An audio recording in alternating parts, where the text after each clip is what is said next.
की न्यूज, खबरों का सारथी। सीएम धामी ने किया साफ, कहा 10वीं 12वीं और विश्वविद्यालय परीक्षाओं में लागू नहीं होगा नकल रोधी कानून।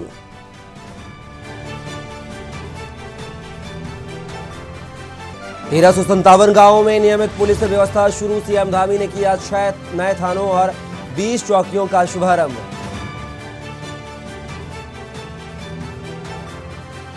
उत्तराखंड में 5,991 ग्राम पंचायतों को इंटरनेट से जोड़ने की योजना पर ब्रेक, केंद्र सरकार ने लगाई रोक।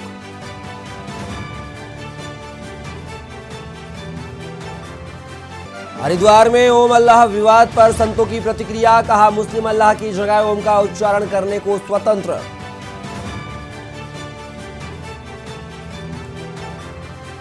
उत्तराखंड में 3 आईएएस समेत 7 अधिकारियों के प्रभार में फेरबदल, रविनाथ रमन बने सचिव राज्यपाल।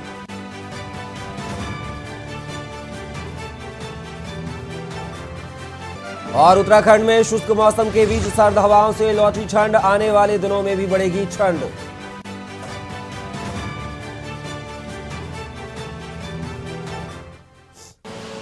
आप देख रहे हैं की न्यूज, खबरों का सारथी। नमस्कार, खबर उत्तराखंड में आपका स्वागत है। मैं हूं कपिल मिश्रा और खबरों की शुरुआत करेंगे डोईवाला से, जहां जॉली ग्रांट स्थित कोठारी मोहल्ले में बिना ग्रामीणों की सहमति के निजी कंपनी का मोबाइल टावर लगाने का ग्रामीणों ने जोरदार विरोध करते हुए प्रदर्शन किया। वहीं टावर के लिए खोदे गए गड्ढे में पत्थर डालकर कंपनी और स्थानीय प्रशासन के खिलाफ प्रदर्शन किया। ग्रामीणों ने साफ चेतावनी देते हुए कहा कि एयरपोर्ट के नजदीक और आबादी क्षेत्र में लग रहे टावर से महिलाएं, बुजुर्ग और बच्चे भी प्रभावित होंगे, जबकि क्षेत्र बीमारियों से जूझ रहे लोगों को और अधिक समस्या का सामना भी होगा।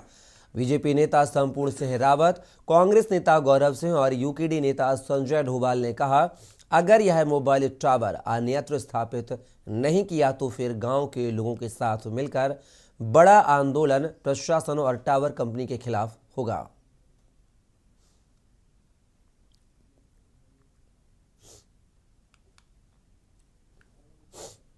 जैसे है ये किडनी है हमारी, तो हम इस मारे नहीं लगाने देते। यहाँ हमको कई ऑपरेशन हो रखी है, तो हम पे सांस लेने में दिक्कत हो रही है, तब नहीं लगाने दे रहे हम यहाँ। अगर ये लगेगा तो बीमारियां फैलेंगी। हाँ, बीमारी फैलेगी, सांस नहीं लिएंगे, तब नहीं लगाने दे रहे हम। नहीं लगना चाहिए। ना, नहीं लगना चाहिए, बिल्कुल ना, बिल्कुल नहीं लगना चाहिए। आपका नाम? मंगला देवी। जहाँ तक हमारी जानकारी में लोगों की कोई राय नहीं ली गई है और जो ट्राई के नियम हैं इसके टावर लगाने के, उन नियमों को भी ताक पर रखा गया है। आप साफ देख रहे हैं, कम से कम 30 मीटर की दूरी घर से होनी चाहिए। बिल्कुल घर के बगल में लगा। हमारे नौगई जी हैं, इनके घर में इनकी वृद्ध माता जी हैं, छोटे बच्चे हैं, एक बल्कि बगल में एक हमारे हार्ट के पेशेंट रहते हैं। जब आप हॉस्पिटल में 100 मीटर की दूरी में, हॉस्पिटल से 100 मीटर की दूरी रखते हैं, तो आपको यहाँ भी कम से कम 35 मीटर की दूरी का जो नियम है मेंटेन करना चाहिए था। और सारे नियमों को ताक पर रखे गया है। एक हमारे यहाँ पर पड़ोसी हैं, इनको यहाँ पर बैंक ने फाइनेंस नहीं किया, इसलिए कि आप एयरपोर्ट से मात्र 50-500 मीटर की दूरी पर हैं। खबर हरिद्वार से है, जहां कांवड़ यात्रा अपने शबाब पर है। 18 फरवरी को महाशिवरात्रि का पर्व को लेकर भारी संख्या में कांवड़िए गंगा जल लेने हरिद्वार पहुंच रहे हैं। इसको देखते हुए सुरक्षा के भी कड़े बंदोबस्त किए गए। हरिद्वार जिलाधिकारी विनय शंकर पांडे ने कांवड़ मेला क्षेत्र का निरीक्षण किया। जिलाधिकारी द्वारा अधिकारियों को कांवड़ यात्रा को सकुशल संपन्न कराने के दिशा निर्देश दिए गए। जिलाधिकारी विनय शंकर पांडे का कहना है कि कांवड़िया की काफ़ी संख्या में भीड़ हरिद्वार आ रही है। इसको लेकर मजिस्ट्रेट और सभी अधिकारी ड्यूटी पर लगाए गए हैं। इस कांवड़ यात्रा में सावन की कांवड़ यात्रा के मुकाबले युवा कम आते हैं, जिस कारण इस कांवड़ यात्रा में जिला प्रशासन को परेशानियों का सामना नहीं करना पड़ेगा। देखिए, आज थोड़ी भीड़ ज़्यादा है घाटों पर और हमारे सभी मजिस्ट्रेट साहबान और सभी लोग अपनी लगातार ड्यूटी पर हैं और बड़ा ही स्मूथली चल रहा है। और इस मेले की खासियत ये है कि जो इसमें क्राउड आता है, थोड़ा मैच्योर्ड क्राउड आता है। आपने देखा होगा कि सावन मास में जो आता है उसमें यूथ बहुत आता है। अपना आना, शांति के साथ जल भरना और धीरे से प्रस्थान करना, व्यवस्थाएँ सब ठीक ठाक हैं। कोई भी अगर ऐसी स्थिति आती है तो उसके लिए हम लोगों की तैयारियाँ पूरी हैं। और मैं उम्मीद करता हूँ कि ये सभी कुछ बहुत ही सुचारू ढंग से संपन्न हो। सर अब देखिए इसमें 2-3 एंगल्स पर, एक तो अभी हमारे साथ नगर आयुक्त जी भी हैं, मैंने इनसे कहा कि साफ़ सफाई व्यवस्था बहुत अच्छी रहनी चाहिए। साथ ही पुलिस प्रशासन को विशेष निर्देश दिए गए हैं कि भीड़ का कोई अनुचित लाभ न उठाने पावे। खबर देहरादून से है, जहां मुख्यमंत्री पुष्कर सिंह धामी ने सचिवालय देहरादून में उत्तराखंड राज्य सहकारी बैंकों की बैठक ली। वहीं इस दौरान उन्होंने अधिकारियों को निर्देश दिए कि राज्य के पर्वतीय जनपदों में लोगों की आजीविका बढ़ाने के लिए सहकारिता के क्षेत्र में और प्रयासों की जरूरत है। सरकार की विभिन्न योजनाओं की आमजन अधिक से अधिक फायदा ले सके, इसके लिए ऐसी व्यवस्था की जाए कि एक जैसी प्रकृति की योजनाओं के तहत लोगों को संबंधित विभागों की योजनाओं का लाभ उठाने के लिए मिश्रित लोन लेने की सुविधा मिल सके। सहकारी बैंकों द्वारा एनपीओ को कम करने की दिशा में लगातार प्रयास किए जाएं। बैंकों को ऋण जमा अनुपात को बढ़ाने की दिशा में विशेषकर पर्वतीय क्षेत्रों में और प्रयासों की आवश्यकता है। देखिए, उत्तराखंड जैसे राज्य में सहकारिता हमारा एक बहुत महत्वपूर्ण सेक्टर है और सहकारिता, कृषि, पशुपालन, हॉर्टिकल्चर, ये सब मिलकर कृषि, बहुत सारे जो काम हैं संयुक्त तत्वाधान में संचालित हो रहे हैं, उन सभी पर आज समीक्षा हो रही है। इसके साथ साथ और हम इस क्षेत्र में क्या कर सकते हैं और कैसे कोऑपरेटिव ग्रुप को और बढ़ाकर लोगों को और सुविधा पहुंचाकर, और हमारे देश के सहकारिता मंत्री के नाते आदरणीय अमित शाह जी ने लगातार इन सहकारी संस्थाओं को और अधिक सामर्थ्यवान बनाने के लिए और सशक्त बनाने के लिए तमाम योजनाएं वहां से जो दी हैं, उनका अधिकाधिक कैसे लाभ लें, उन सभी पर चर्चा करें। खबर नैनीताल से है, जहां उत्तराखंड उच्च न्यायालय ने राज्य की महिलाओं को फिर से 30% क्षैतिज आरक्षण दिए जाने वाले अधिनियम 2023 को चुनौती देने वाली याचिका पर सुनवाई की है। वहीं उच्च न्यायालय के मुख्य न्यायाधीश की खंडपीठ मामले को सुनने के बाद प्रतिवादियों को 6 सप्ताह के भीतर जवाब दाखिल करने के निर्देश दिए और कहा कि चयन प्रक्रिया वर्तमान रिट याचिका के अगले आदेशों के अधीन होगी। आपको बता दें कि मामले को 4 जुलाई 2023 के लिए रखा गया है और मामले के अनुसार याचिकाकर्ता आर्या उत्तराखंड की डोमिसाइल नहीं रखने वाली महिला हैं और उत्तराखंड अपर पीसीएस परीक्षा 2021 मेधावी होते हुए भी मात्र इसलिए अनुत्तीर्ण हो गईं।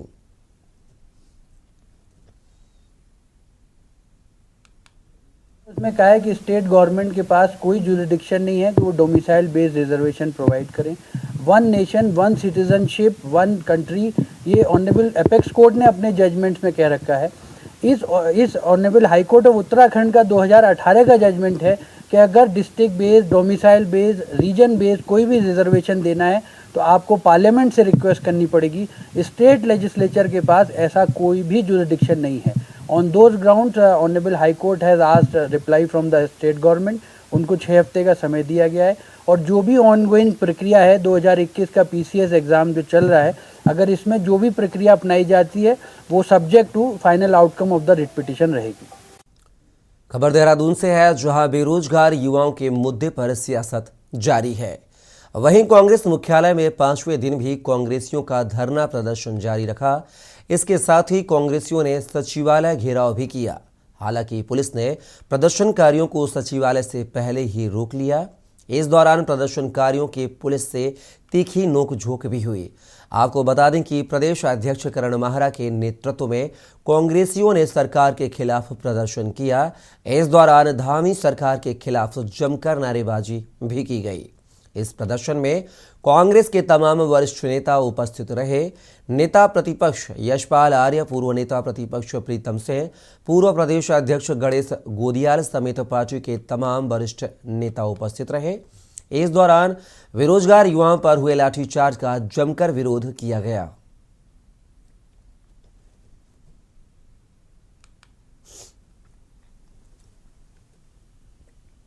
जबकि हकीकत यह है कि वो गांधी की मूर्ति के आसपास बैठे हुए बच्चे थे और जो लोग पथराव कर रहे थे वो आज भी बाहर हैं, नकल कराने वाले बाहर। और अजब नकल कानून बनाया है जो आज से आगे को लागू होगा, लेकिन इन जो 5 भर्ती घोटाले में इनके आरोपियों पर ये नकल कानून लागू नहीं हो रहा है। तो ये सरकार की कथनी और करनी के फर्क को साफ दिखाता है। साथ में मैं ये भी पूछना चाहता हूँ, जो कल्याण सिंह जी जब मुख्यमंत्री थे अविभाजित उत्तर प्रदेश के, उस समय राजनाथ सिंह जी शिक्षा मंत्री थे, उस समय भी एक नकल विरोधी कानून बना था। आखिर उस कानून का क्या हुआ, क्यों उसको इम्प्लीमेंट नहीं किया गया? ये सारे प्रश्न ऐसे हैं जिनको लेकर कांग्रेस मुखर है और हम आंदोलन करते रहेंगे जब तक न्याय नहीं मिलेगा। खबर देहरादून से है, जहां अखिल भारतीय विद्यार्थी परिषद ABVP के कार्यकर्ताओं ने डालनवाला थाने में कांग्रेस प्रदेश अध्यक्ष करण महरा के खिलाफ तहरीर दी। साथ ही उन्होंने महरा पर ABVP की छवि धूमिल करने का आरोप लगाकर कार्यवाही की मांग की। उठाई ABVP का आरोप है कि महरा ने अपने बयान में कहा कि बेरोजगारों के आंदोलन के दौरान प्रीतम सिंह के साथ विवाद करने वाले लोग अखिल भारतीय विद्यार्थी परिषद से जुड़े थे। महरा ने इसके साक्ष्य होने की बात कही थी। ABVP का कहना है कि यदि ऐसा है तो वे प्रमाण दें या फिर माफी मांगें।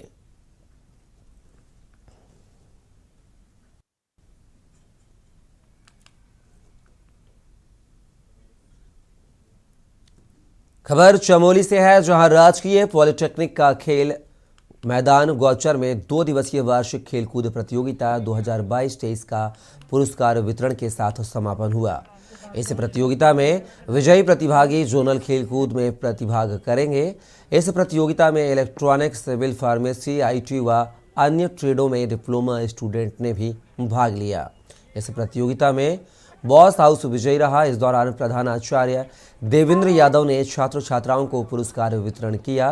प्रतियोगिता को संपन्न करवाने में क्रीड़ा अधिकारी अरुज कुमार, मंजीत, अरविंद रावत, मीडिया प्रभारी शीतल बैरवार ने कुशलता से संचालन किया।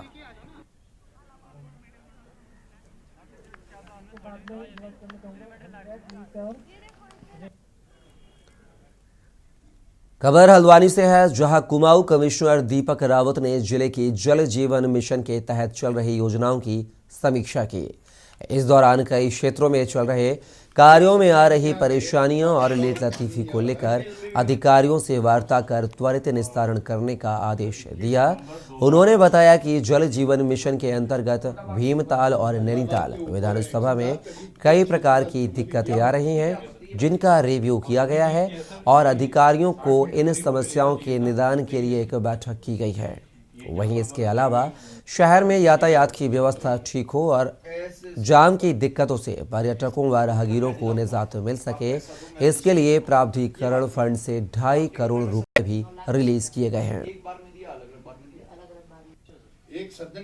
हमने जल संस्थान से अधिशासी अभियंता को 2-3 बार कहा कि भाई तुम अपने काम में सुधार करो, तो इनके कान में जू नहीं रहेंगी।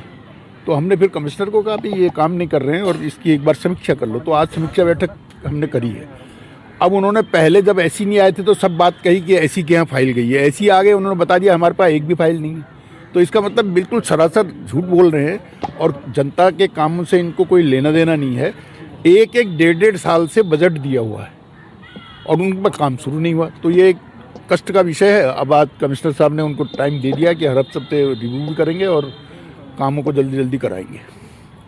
कि पिछली जो सैटरडे था उसको जनता मिलन हो नहीं पाया था, इसीलिए उसको आज जो शिकायतकर्ता और डिपार्टमेंट्स जिनको दोनों को पहले से डेट दी गई थी उनको आज यहाँ पे बुलाया गया। जल जीवन मिशन की मैंने अपडेट ली थी एक पर्टिकुलर एरिया में और एक पर्टिकुलर ऑफिसर का, उसमें मुझे लगता है कि थोड़ा सा ढिलाई उनकी ओर से हुई है। इसमें जिनने भी विलम्ब किया है उसके लिए मैंने CDO नैनीताल की अध्यक्षता में एक जांच भी बिठाई है कि वो पता लगाएंगे कि विलम्ब किस स्तर से हुआ है और क्या ये विलम्ब जायज़ था, अगर गलत था तो उस पर कार्रवाई भी होगी।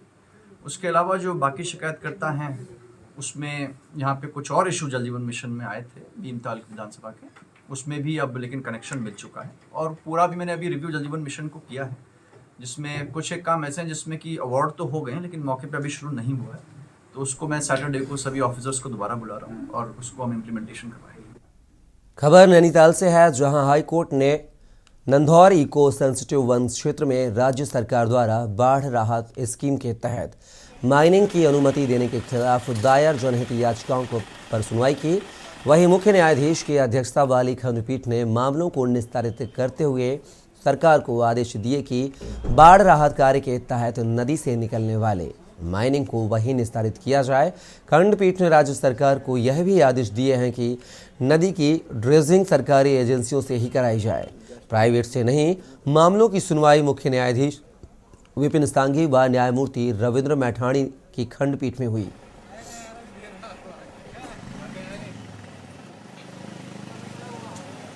राज्य सरकार ने नंदौर वाइल्ड लाइफ सेंचुरी में जो अपर स्ट्रीम है नंदौर रिवर की, उसमें रिवर ड्रेजिंग के नाम पे माइनिंग की परमिशन दे दी थी, जिसमें कि रिवर बेड मटेरियल एक प्राइवेट कंपनी को परमिट किया गया था कि वो वहाँ से आरबीएम ले जाए, वहाँ ले जाके क्रश करके यूज़ करे। जबकि ये wild life sanctuary eco sensitive area है और सेंट्रल गवर्नमेंट की बहुत सारी डायरेक्शन है, मिनिस्ट्री ऑफ एनवायरनमेंट की, और सुप्रीम कोर्ट के आदेश भी हैं कि ऐसे इको सेंसिटिव जोन में माइनिंग नहीं हो सकती। तो कोर्ट ने आज इस मामले को फाइनली सुनते हुए इसका निस्तारण कर दिया और ये आदेश दिया है कि उस रिवर में, जो कि जंगल में पड़ती है नंदौर वाइल्ड लाइफ में, तो वहाँ पे रिवर ड्रेजिंग तो हो पाएगी फ्लड मैनेजमेंट के लिए, बाढ़ के पर्पज़ से, लेकिन जो मटेरियल निकाला जाएगा वो स्टेट की एजेंसीज के द्वारा निकाल के वहीं जंगल में ही रखना होगा और उसको जंगल से बाहर ले जाने या माइनिंग करने की परमिशन बिल्कुल नहीं होगी। फिलहाल यहाँ रुकेंगे एक छोटे से ब्रेक के लिए। आप देख रहे हैं के न्यूज़, खबरों का सारथी। ब्रेक के बाद पुनः आपका स्वागत है। खबरों में बात करेंगे हल्द्वानी की, जहां शहर के तमाम संस्थाओं की ओर से 14 फरवरी 2019 को जम्मू कश्मीर के पुलवामा में पाकिस्तानी आतंकी हमले में भारतीय सेना के शहीद जवानों की चौथी पुण्यतिथि पर उन्हें याद किया गया।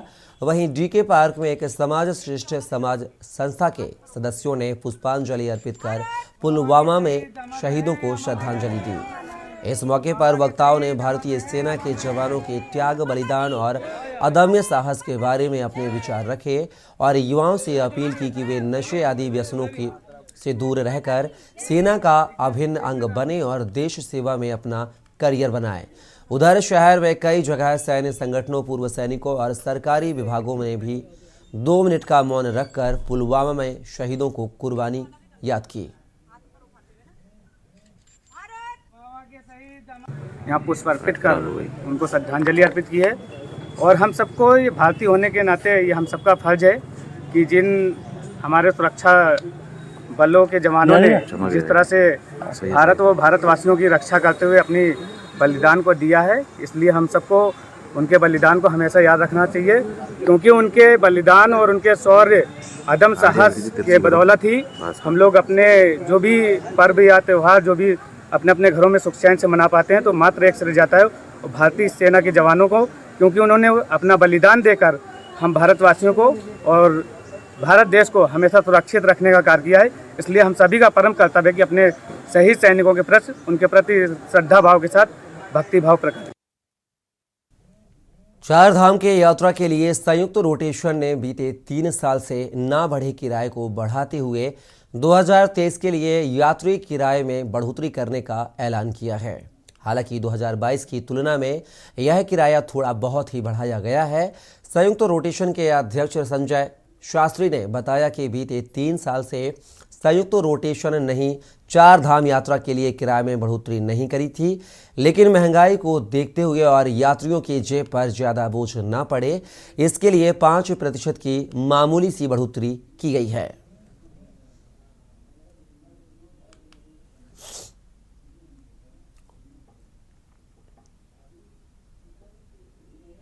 जो भी हुआ होगा पिछले उसमें, क्योंकि इतना बड़ा मेला था, जितना मैं कर सका मैंने किया। आगे आप संचालन में कोई नई फिर बैठक रखना चाहें वो रख लें, रेट आज ही तय करना चाहें आप तय कर लें, जैसा आप उचित समझें।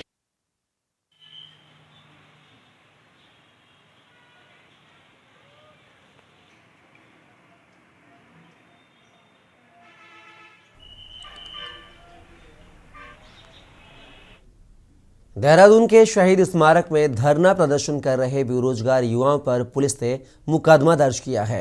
एसएसपी देहरादून दिलीप सिंह कुंवर ने बताया कि बेरोजगार संघ द्वारा किए गए धरना प्रदर्शन के बाद जिला अधिकारी देहरादून द्वारा संपूर्ण देहरादून जनपद में धारा 144 लागू की गई थी। इस दौरान बेरोजगार संघ से जुड़े कुछ युवाओं द्वारा धारा 144 का उल्लंघन करते हुए कचहरी परिसर स्थित शहीद स्मारक पर लगातार धरना प्रदर्शन किया जा रहा है। पुलिस व प्रशासन द्वारा कई बार समझाने के बावजूद भी उनके द्वारा धरना प्रदर्शन जारी रखा गया है, जिस पर सभी युवाओं के विरुद्ध कोतवाली नगर में धारा 188 के उल्लंघन का मुकदमा पंजीकृत किया गया है। जनपद पुलिस का सभी युवा साथियों से अनुरोध है कि कृपया व्यवस्था बनाने में जनपद पुलिस को सहयोग प्रदान करें। कचहरी में जैसा मैंने आपको कल बताया कि इसमें मैक्सिमम जो बच्चे आंदोलनरत हैं उसमें 80% बच्चे यहाँ से निकल गए हैं, 20% बच्चे लगभग रहे हैं और ये एक खास ग्रुप के बच्चे हैं।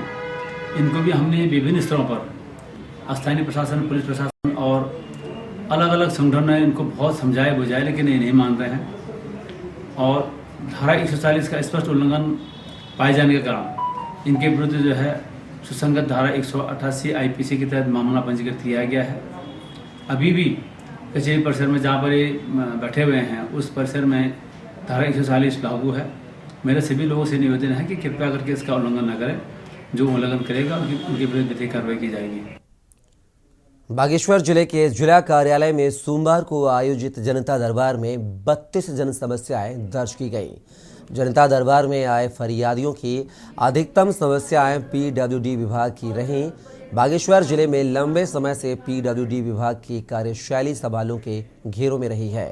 फरियादियों का कहना है कि सरकार द्वारा जिन सड़कों को बनाने की स्वीकृति मिली है उन निर्माणाधीन सड़कों का कार्य कछुआ गति से चल रहा है। ग्रामीण क्षेत्रों को जोड़ने वाली सड़कों को खाली खोद दिया गया। अधिकतर कार्य पीडब्ल्यूडी विभाग का बागेश्वर जिले में आधा अधूरा पड़ा हुआ है, जिससे ग्रामीणों का पीडब्ल्यूडी विभाग से मोह भंग होना शुरू हो गया है। वहीं जिलाधिकारी बागेश्वर अनुराधा पाल ने भी पीडब्ल्यूडी विभाग की कार्यशैली पर चिंता जताई है। हमारी समस्या है रोड की। जो रोड हमारी 6 साल पहले ग्राम पंचायत चचे के लिए कट चुकी है, वो खाली रोड मशीन से रास्ता बना दिया है, खाली ली काट दी है। उस रोड में 2 मोटर पुल हैं। 2 मोटर पुल में एक भी पुल नहीं बने, जिसमें कि कन्नलगढ़ नदी है जो उसमें मोटर पुल का 2 बार टेंडर लग चुका है। दोनों बार इन्होंने कैंसिल कर दिया है। तीसरी बार हम लोग ये एक्शन साहब कपकोट पिटबल्डी को मिल चुके हैं। उनको हमने बोला सर हमारा पुल का टेंडर कर दीजिए। उन्होंने बोला भाई तुम्हारा 9 बिंदु में अल्मोड़े से वापस आया कागज, तो 9 बिंदु ठीक करके भेजे, आपका टेंडर लग जाएगा पुल का। उसके बाद हम जाते हैं तो बोलते हैं 2 बिंदु पर और वापस आ गए। पीडब्ल्यूडी विभाग के पास वर्कलोड बहुत ज़्यादा है, जेईज कम है और एरिया भी काफ़ी डिफ़िकल्ट होता है, तो इसलिए विभाग को हमेशा दिक्कत तो आती है, लेकिन ये एक बहाना ही होता है। सिर्फ अगर कोई काम करने की मंशा रखे तो वो काम अच्छे से कर पाता है। तो वह उनके एक्सीडेंट्स को भी निर्देशित किया है कार्य। इनका जेईज का वेतन भी रोका है। एक जेई की बहुत शिकायत आई है गरुड़ में, तो उनको जेई को तलब भी किया है और उनसे हम जितना भी जो भी छोटी कार्रवाई हो सकती है वो कर रहे हैं। अगर तभी भी इनकी कार्यशैली में सुधार नहीं आता है तो एडवर्स एंट्री के लिए प्रस्तावित किया जाएगा। नगर में खनन माफियाओं के हौसले इस कदर बुलंद हैं कि खनन माफिया अपने अवैध खनन के कारोबार को अंजाम देने के लिए सरकारी जमीन पर कब्जा करने से नहीं चूक रहे हैं। मामला काशीपुर के कुंडेश्वरी चौकी क्षेत्र से जुड़ा है, जहां खनन माफियाओं ने वन विभाग की जमीन पर अवैध रूप से कब्जा कर लिया है। वन विभाग ने पुलिस को शिकायती पत्र देकर न्याय की गुहार लगाई है। आपको बता देंगे, जनपद मुख्यमंत्री के गृह जनपद है और इस जनपद में अवैध खनन का खेल जोरों पर खेला जाता है। इसी जनपद में हरे भरे वनों को काटकर खनन माफियाओं ने अवैध खनन करके सरकार को लाखों का राजस्व का नुकसान के साथ पर्यावरण के साथ जमकर खिलवाड़ किया है।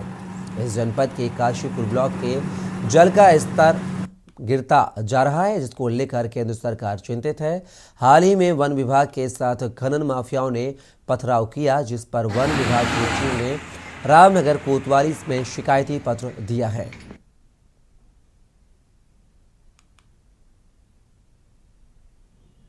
चौकी क्षेत्र में एक घटना हुई थी पूर्व में, जिसमें डीएफओ सर के द्वारा अभी बैठ करके उसके संबंध में अवगत भी कराया गया कि कुछ लोग वहीं आस पड़ोस के हैं जो वन भूमि इसके आसपास कुछ काश्तकारों की भी भूमि है, लेकिन उन्होंने वन भूमि पे कुछ पेड़ और इस तरह की चीज़ों को खेत कोड़ करके और फिर वहाँ पे वो जुताई का काम कर रहे थे। इस संदर्भ में जब वन विभाग के कर्मचारी पहुँचे तो वो भाग गए थे और अभी वर्तमान में वह यथास्थिति बनी हुई है और पुनः वो उसका जो पोजीशन है वन विभाग के पास है।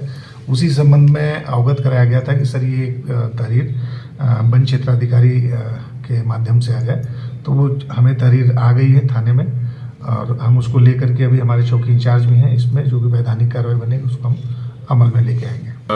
द्वारा जो है हमारी जो वन भूमि है उसको ज़बरदस्ती खोदकर उसमें खनिज निकालने के लिए कब्जा करने का प्रयास किया गया था। उसके संबंध में तहरीर दी गई थी, तो तहरीर में थोड़ा सा मॉडिफिकेशन होना था तो और जो रेंजर साहब की तरफ से आनी थी, तो रेंजर साहब की तरफ से जो तहरीर गई वो चौकी में न जा करके थाने में चली गई है। तो वो थाने से वापस जा करके चौकी में जा रही है, फिर जो भी उसके आगे उसके बाद कार्रवाई होगी। उसमें क्योंकि बाय नेम हमने लिखा हुआ है तो उम्मीद है जल्दी ही उस पर कार्रवाई होगी, तो जिससे कि और लोगों को भी एक सबक मिलेगा कि इस तरीके का कोई काम नहीं करना है।